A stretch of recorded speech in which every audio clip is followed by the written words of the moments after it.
Vodafone idea limited का AGR 10 साल के लिए फ्रीज करने के बाद वोडाफोन आइडिया के लिए अब क्या ऑप्शंस बचते हैं, क्योंकि ये जो आप स्क्रीन पर देख रहे हो total 5 points: AGR relief, fund raise, capex plan, bank loan और प्राइवेट लेंडर्स लोन। एजीआर पर रिलीफ कंपनी को बेसिकली मिला नहीं है। अगर हम इस प्रॉपर टर्म का भी समझे, एजीआर रिलीफ, तो कंपनी को डायरेक्टली ऐसा नहीं हुआ कि कुछ अमाउंट कंपनी के लिए माफ कर दिया गया है। कंपनी को समय दिया गया है 10 साल के लिए। फ्रीज लेटर कहीं ना कहीं कंपनी के पास पहुंच सकता है आने वाले 1-2 महीने के अंदर।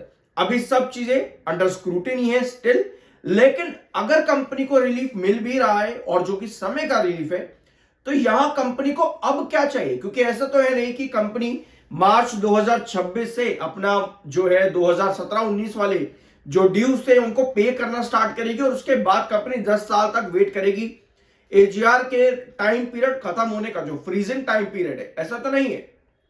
इसका मतलब यह है कि कंपनी को अब बिजनेस को संभालने की जरूरत है, जिसके लिए फंड रेस यानी डेट रेस कंपनी को करना पड़ेगा, ताकि अपना कंपनी केपेक्स प्लान भी पूरा कर सके, जो कि लगभग 50 से 55 हजार करोड़ का कंपनी का टारगेट है 2026 के फाइनेंशियल ईयर के आखिर तक कंप्लीट होने का, यानी कि मार्च 2026 में कंप्लीट होने का।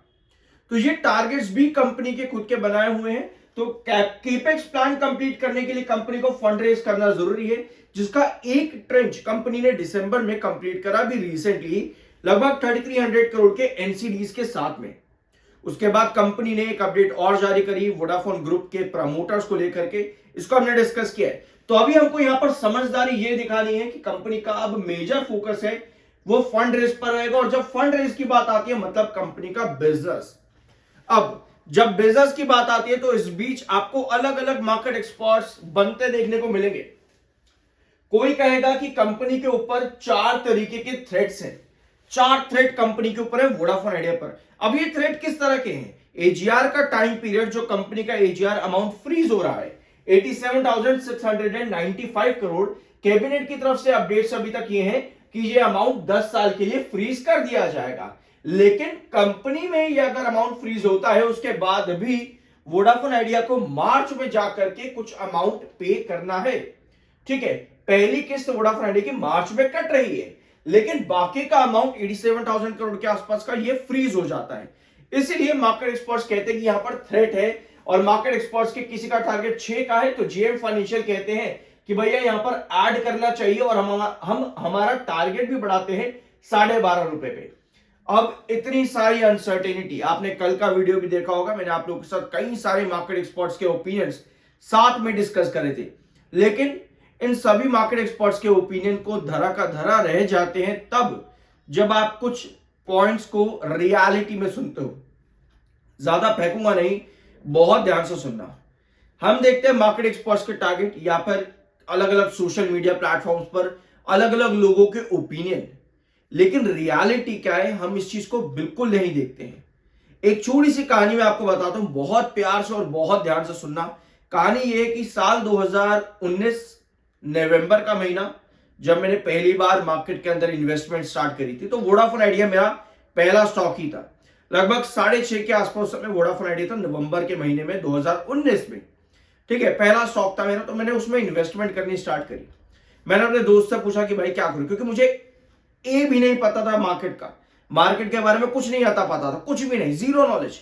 ठीक है, तो मैंने चलो उसके कहने पर इन्वेस्ट करना स्टार्ट किया। 6 रुपए के आसपास में मैंने इन्वेस्टमेंट पहला किया था नवंबर 2019 में।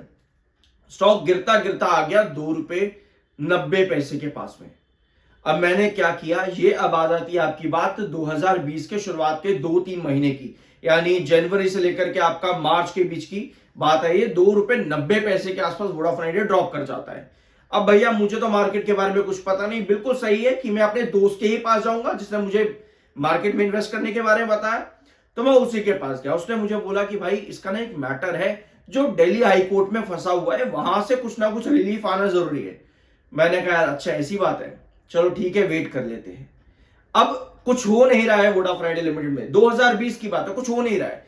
लेकिन मैंने कहा यार हम वकील है भाई, पढ़े लिखे तो है इतने, अगर मैं पढ़ा लिखा हूं, मुझे अपने दोस्त के पास जाने की बार बार क्या जरूरत है, या फिर मुझे सोशल मीडिया पर जाने की क्या जरूरत है, मैं खुद से भी तो रिसर्च कर सकता हूं। अब मेन कहानी यहां शुरू होती है। वोडाफोन आइडिया गिरना स्टार्ट करता है 290 पे, तो मैं क्या करता हूं, मैं भी आप ही व्यूअर की तरह ना सोशल मीडिया पे आ जाता हूं, यूट्यूब पे लोगों से पूछना शुरू कर दिया मैंने भी वीडियोस देख करके कि भाई मैं क्या करूं। मैंने एक लाइव सेशन में कमेंट करके पूछा कि भाई वोडाफोन आइडिया ले रखा है, क्या करूं।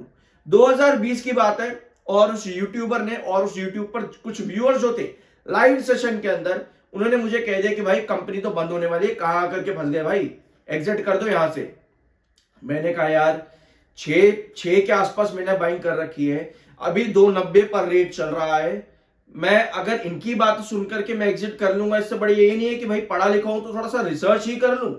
तो मैंने क्या किया, 290 के पास जाकर के अपना एवरेज किया और होल्ड किया उसको, रादर देन कि मैं किसी भी सोशल मीडिया प्लेटफॉर्म पर एरे गेरे किसी की बात में क्यों सुनूं। आई एम NISM सर्टिफाइड, ठीक है, इतना तो पढ़ा लिखा हूं, आई एम एडवोकेट, इतना तो पढ़ा लिखा हूं, तो आप लोग भी इतने समझदार हो, तो रादर देन कि हम किसी की भी बातें जाकर के सुने कि भाई मुझे क्या करना चाहिए क्या नहीं करना चाहिए, इससे बेटर यह है प्रॉपर रिसर्च करो और अपने डिसीजंस खुद से लो। 2020 उस टाइम पर सोशल मीडिया ने ये वोडाफोन आइडिया कंपनी ही बंद कर दी थी, उनके मुताबिक कंपनी तभी बंद हो गई थी 2020 में, लेकिन 290 का मेरा एवरेज किया हुआ कहां गया था 2020 के अप्रैल के महीने में, लगभग 11-20 के आसपास वोडाफोन आइडिया चला गया था। तो मुझे वो बेनिफिट मिला अपनी खुद की मदद से, अपने खुद के रिसर्च से, अपनी खुद की वजह से मुझे वो बेनिफिट मिला।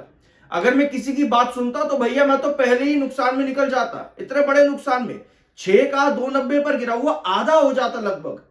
लेकिन सही रिसर्च करना बहुत जरूरी है, उसके अलावा कुछ भी नहीं होता। इसी वजह से मैं आपके साथ पिछले 2 वीडियोस के अंदर यही मार्केट एक्सपर्ट्स का, किसी का 12.5, किसी का 6 का टारगेट आ रहा है, एमके ग्लोबल कहता है 6 पर गिर जाएगा, जेएम फाइनेंशियल कहता है 12.5 चला जाएगा।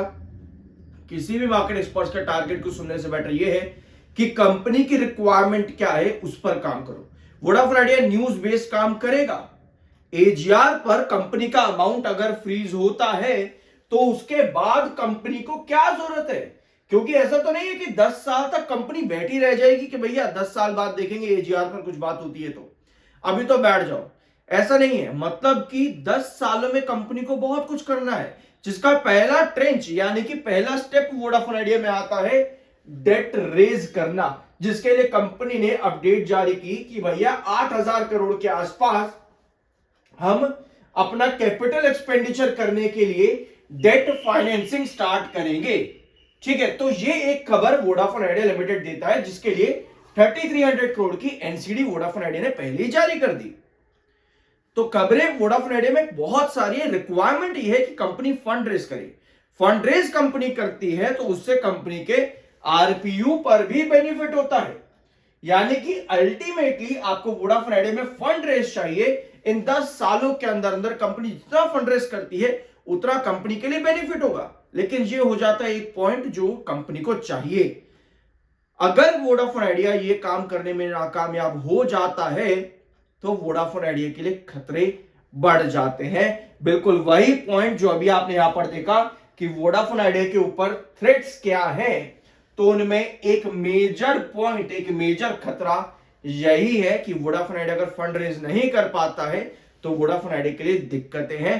इसी वजह से अगर आप on chart Vodafone idea limited को देखते हो तो आपको नजर आता है कि वोडाफोन आइडिया 11-20 से लेकर के 12-20 के कंसोलिडेशन जोन के अंदर है, जहां पर कहीं ना कहीं कंपनी किसी इंपॉर्टेंट न्यूज की वेट कर रही है, नहीं मिलती है तो एक अपवर्ड वेजेस पैटर्न कंप्लीट करने के बाद साइडवेज पैटर्न आपका डाउन ट्रेंड में शिफ्ट होता है।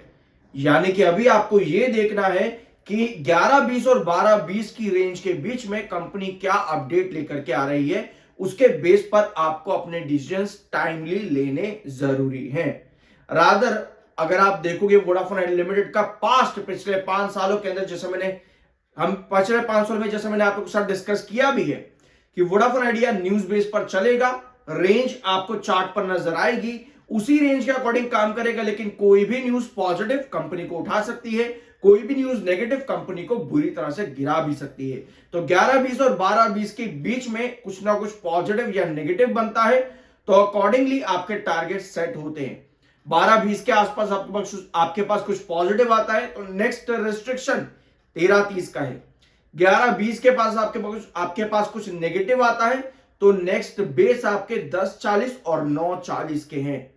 इस तरीके से आपको काम करना चाहिए प्रॉपर रिसर्च और एनालिसिस के साथ में। आई होप कि आपको इस वीडियो में कुछ सीखने को मिला होगा। सब्सक्राइब जरूर कर देना। मिलता अगले वीडियो में।